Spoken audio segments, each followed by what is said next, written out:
Masaya po ako na nakapaglaro ko kayo, tas maganda po yung pinakita ng team namin. Akno, pero sinisimulan na ng Team Liquid PH.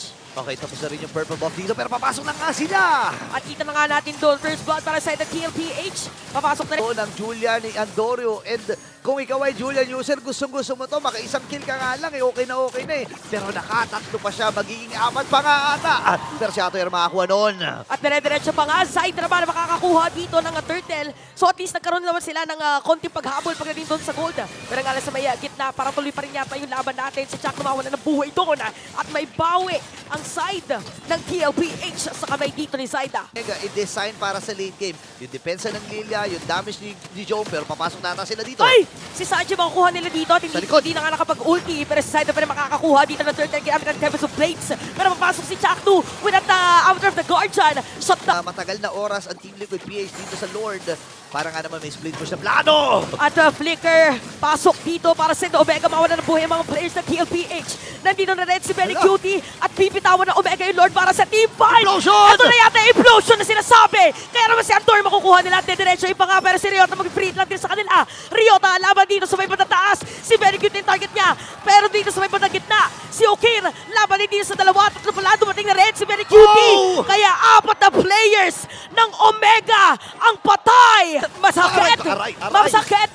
Bukod doon sa Black Shoes, nagamit na rin Revitalize pero hindi pa rin makakatakas si Okir. Papasok na dito yung mga players na side ng Omega. Mawala na Immortality, ginamit pa yung Winter Crown. Pero si Ryota kanina makukuha. Sakto ay bibigay na rin.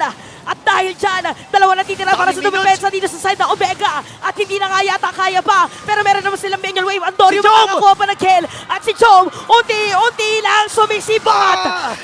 Rush ata ang call nila. Oo. Tingnan natin kung magkakaroon ba ng Rush R. Dito sa Lord Pit, naka po si Okir. Ang hinahabol dito ng Benny Cutie. Mawala ng Immortality at tataning na rin noon si Chakno. Yung Lord! Pero yung Lord ay mapupunta pa rin sa TLPH. Ginamit na rin dito yung conceal para mapabilis. Lord ay napapatagal pa ang sabay-sabay ang mga minions. At meron na namang implosion para yun kay JP. May Outer of the Guardian naman para dito sa side ng Omega. At nakikita natin mga critical hits. Si Benny. Boy pa rin dito si Benny Cutie. Mawala ng Immortality si Zaida. Kaya pa. At inaabangan na nila.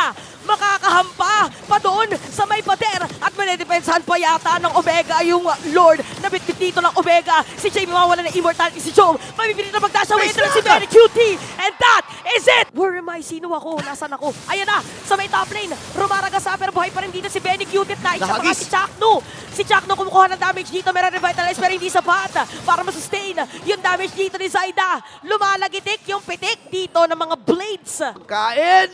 Si JP na nga magiging target nila. Ginamit doon yung Detonas welcome. Pero makakatakas pa rin yata. Okir pa nga kanila mapapatay. Si Antonio kamuntika na rin. Hindi mababurn kaya makakatakas na rin. Pero si Chakno mapapatay dito ng TLPH at makakakuha pa nga ng pagong. Yung Edith, pwede pang target din si Okir o kaya si Chakno. Left or right? Left yung napili niya. Kaya naman Tempest of Blades, ginamit na rin.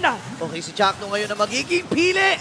At si Sandy nakakuha na ng killing spree dito. Nandito na rin si Sanford. Same with Andorio. At nakabawi din ng isa ang Smart Omega. Kaya lang ang problema, wala silang kumbaga effect ng damage dito ng Smart Omega. Pero mabilisan lang ang gagawin nila dito. Ay, Tempest of Blades at hindi na nga makakatakas pa si Jom sa moment na yun. At mukhang masisira na rin yung Torre dito sa may bandang gitna. Ay! Ay, grabe naman yung Dinosaur. Parang tumalon-talon na pero makunat lang din naman si Ryota. Pero hindi na makakatakas ba kasi biglang dumating si Zaida. At nasalo pa na ni JP. Mabilis lang to ha. Mapapatalon doon. Dalawang players para sa ng Omega pero sakit ang damage. Lord makukuha din ng TLPH. Numilang blast. Pero isa lang yung tatamaan si Sanford. Free hit lang. Chuck, tumapatay na si Ryota. 1 piso na lang. Ay! At nasunog pa nga. Dito, mapaangat niya. Okay. Parang exorcist yung pwede sana mangyari doon. Pero ito na nga, magkakaroon ng Detonas welcome para kay Ryota doon sa may ilalim ng Torre. Si Zaida Conte, hinihit nila at may dedepensa ng Omega ngayon.